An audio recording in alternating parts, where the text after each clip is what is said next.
Hi, my name is Christopher Dalov. I am an architecture major in his third year of FIU.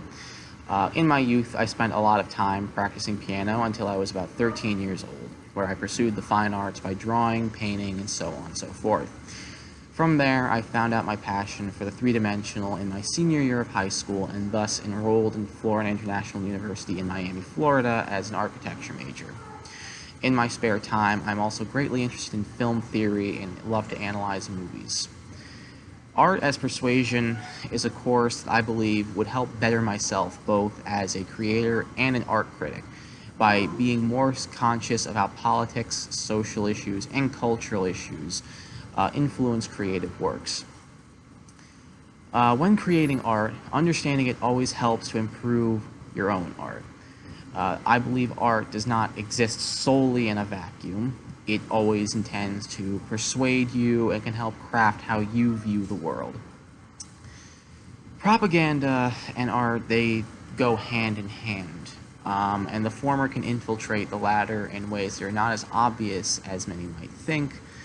So I also want to be able to better identify it and see the more nuanced shades of how propaganda can become art and how art can become propaganda.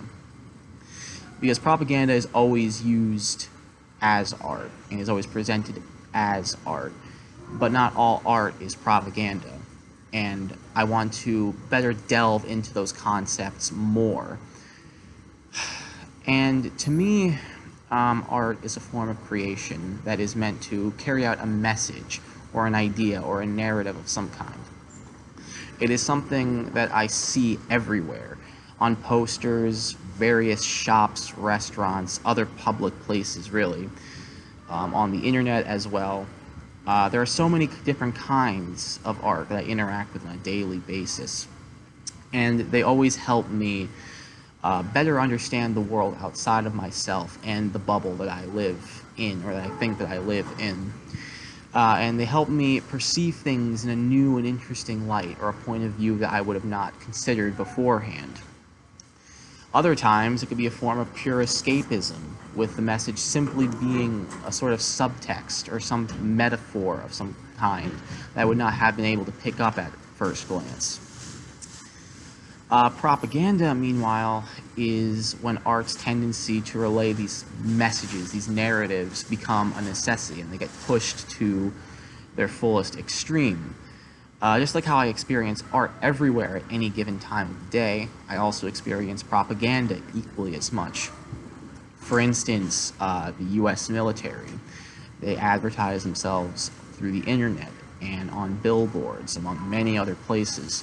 And they present their position of being enrolled in their institution as some moral necessity for American safety. They present a positive, try to spin a positive narrative on themselves.